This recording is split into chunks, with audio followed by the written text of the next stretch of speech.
ಜನಸ್ಪಂದನ ನ್ಯೂಸ್ಗೆ ಸ್ವಾಗತ. ಜೂಜಾಟ ತಡೆಗಟ್ಟಲು ಪೊಲೀಸ್ ಅಧಿಕಾರಿಗಳಿಗೆ ಖಡಕ್ ಸೂಚಿಸಿದ ಶಾಸಕ ಆರ್.ವಿ. ದೇಶಪಾಂಡೆ.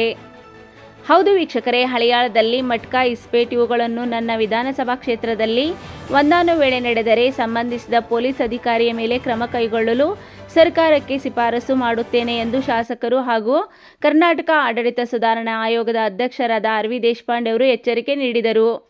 ಜನವರಿ 9ರಂದು ಪೊಲೀಸ್ ಅಧಿಕಾರಿಗಳಿಗೆ ಜೂಜಾಟ ತಡೆಗಟ್ಟುವ ಬಗ್ಗೆ ಖಡಕ್ ಸೂಚನೆ ನೀಡಿದರು. ಜುಗಾರಾಟ ಆಡೋನು ಆಡ್ತಾನೆ, ದುಡ್ಡು ಕಳೆದುಕೊಳ್ಳುತ್ತಾನೆ. ಆದರೆ ಇದರಿಂದ ಆತನ ಅವಲಂಬಿತ ಕುಟುಂಬದ ಪರಿಸ್ಥಿತಿ ಹಾಳಾಗುತ್ತದೆ.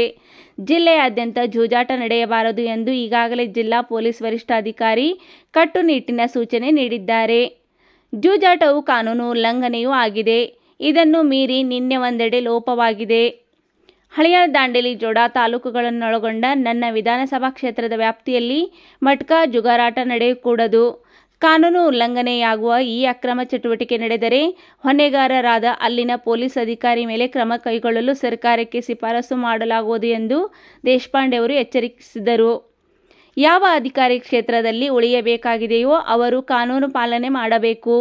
ಯಾರಿಗೆ ಕಾನೂನು ಪಾಲನೆ ಮಾಡಲು ಆಗುವುದಿಲ್ಲವೋ ಅಂಥವರಿಗೆ ನಾನು ವರ್ಗಾವಣೆ ಮಾಡಿಕೊಡುವೆ. ಅಂಥವರು ಎಲ್ಲಿ ವರ್ಗಾವಣೆಯಾಗುತ್ತಾರೋ ಅಲ್ಲಿಗೆ ಅವರನ್ನು ಕಳಿಸುತ್ತೇನೆ ಎಂದರು. ಕೆಪಿಸಿಸಿ ಸದಸ್ಯ ಸುಭಾಷ್ ಕೊರ್ವೇಕರ್, ಬ್ಲಾಕ್ ಕಾಂಗ್ರೆಸ್ ಅಧ್ಯಕ್ಷ ಕೃಷ್ಣ ಪಾಟೀಲ್ ಹಾಜರಿದ್ದರು. ಡಿವೈಎಸ್ಪಿ ಶಿವಾನಂದ್ ಮದರಖಂಡಿ, ಸಿಪಿಐ ಜೈಪಾಲ್ ಪಾಟೀಲ್, ಪಿಎಸ್ಐಗಳಾದ ವಿನೋದ್ ರೆಡ್ಡಿ, ಕೃಷ್ಣ ಅರಕೇರಿ ಇದ್ದರು.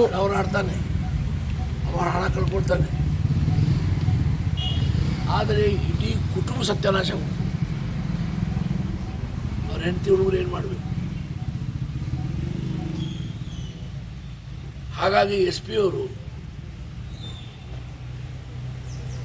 ಇಡೀ ಜಿಲ್ಲೆಯಲ್ಲಿ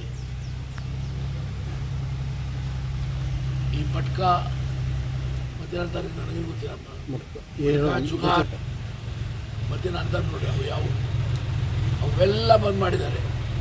ಇದ್ರ ಮುಂದೆ ಅವರು ನಾನು ನಿನ್ನೆ ಎಲ್ಲರ ಕಡೆ ಮಾತಾಡಿದ್ದೀನಿ. ನಿನ್ನೆ ನಾನು ಎಲ್ಲ ಪೊಲೀಸ್ ಆಫೀಸರ್ ನಾನು ಮಾತಾಡಿದ್ದೇನೆ.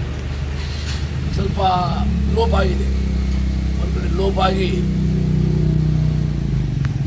ಒಂದು ಪ್ರಕರಣ ಆಗಿದೆ, ಉಲ್ಲಂಘನೆ ಆಗಿದೆ. SP ಆರ್ಡರ್ದು. SP ಆರ್ಡರ್ ಯಾಕೆ? ಕಾನೂನು ಹೇಳ್ತದೆ ಮಾಡಬಾರ್ದಂತ. ಕಾನೂನು ಹೇಳ್ತದೆ ಈ ಮಟ್ಕಾ ಎಲ್ಲ ಆಡಬಾರ್ದಂತ. ಕಾನೂನಿನ ಉಲ್ಲಂಘನೆ ನಿನ್ನೆ ಒಂದು ಕಡೆ ಆಗಿದೆ. ಹಾಗೆ ಸ್ವಲ್ಪ SP ಅವರು ಭಾಳ ಬೇಜಾರು ಮಾಡಿಕೊಂಡಿದ್ದಾರೆ. ಹಾಗಾಗಿ ನಾನು ಸ್ಪಷ್ಟವಾಗಿ ನೀನೆಲ್ಲರಿಗೂ ಮಾತಾಡೋದು ರಾತ್ರಿ ನನ್ನ ಕ್ಷೇತ್ರದಲ್ಲಿ ಈ ಅಂದರ್ಬಾರ್, ಈ ಜುಗಾರು, ಈ ಮಟ್ಕಾ ನಡೆದರೆ ತಕ್ಷಣ ಆ ಅಧಿಕಾರಿ ಮೇಲೆ ಕ್ರಮ ತಗೊಳ್ಳಿಕ್ಕೆ ಸರ್ಕಾರಕ್ಕೆ ನಾನು ಶಿಫಾರಸು ಮಾಡ್ತೇನೆ. ಇಲ್ಲಿ ಯಾರು ಉಳಿಬೇಕಾಗಿದೆ ನಮ್ಮ ಕ್ಷೇತ್ರದಲ್ಲಿ ಅವ್ರು ಕಾಯ್ದೆ ಕಾನೂನು ಪಾಲನೆ ಮಾಡಬೇಕು, ಕಾಯ್ದೆ ಚೌಕಟ್ಟಿನಲ್ಲಿ ಕೆಲಸ ಮಾಡಬೇಕು. ಯಾರು ಮಾಡಲಿಕ್ಕೆ ಆಗೋದಿಲ್ಲ ಅವ್ರು ಬೇಕಾದ್ರೆ ವರ್ಗಾವಣೆ ಮಾಡಿಕೊಡ್ತೇನೆ. ಎಲ್ಲಿ ಹೋಗ್ತಾರೆ ಹೇಳಿ, ಅಲ್ಲೇ